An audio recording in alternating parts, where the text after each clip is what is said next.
Bashkia e Lezhës ka prezantuar paketin fiskale 2026, e cila mbetet pothuajse pa ndryshuar. Në takimin e bizneset u shpjeguan disa rritje tarifash që prekin kryesisht prodhues të mëdhenj të mbetjeve, shfrytëzimin e hapësirave publike, shërbimin funeral dhe kompanitë e internetit, ndërkohë një pjesë e kategorive sociale përfitojnë përjashtime nga takset vendore. Kryebashkiaku Pierre Indreu theksoi se 75% të ardhurave të bashkisë sigurohen nga bizneset dhe se administrimi efikas ka çuar në rritjen 2.5 herë të ardhurave vendore, krahasuar me 6 ditën e parë. Ai kërkoi më shumë angazhim në zonat rurale, ku pagesat e taksa mbeten të ulta pavarësisht investimeve të mëdha. Paraprakisht duhet të falenderoj emër për emër biznesin e Lezhës për një klimë të jashtëzakonshme bashkëpunimi edhe kontributi në ekonominë lezhëiane. Për shkak të këtij bashkëpunimi e për shkak të këtij mirëkuptimi, Bashkia e Lezhës është në tjetër stad sot, në tjetër histori, dhe ne nuk kemi pse nuk e themi, dhe nuk kemi pse nuk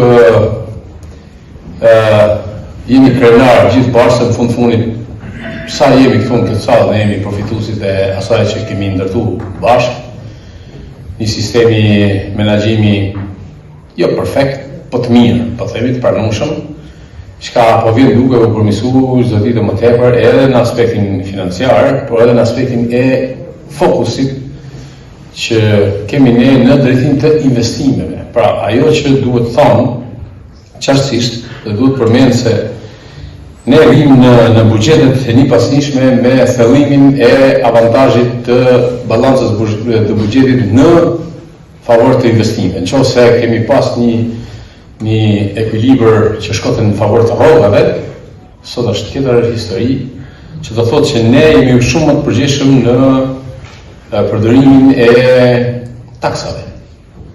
Të atyre për cilët ju kontribuoni më tepër se gjithë. Duhet thonë, dhe ta themi edhe më vonë, 75% e të ardhurave të bashkisë përballohen nga biznesi.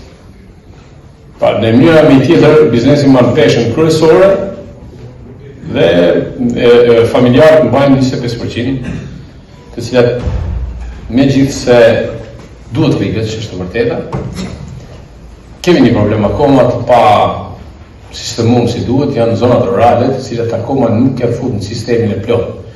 Megjithse ka një përmirësim të ndjeshëm në raport me vitet që vijnë.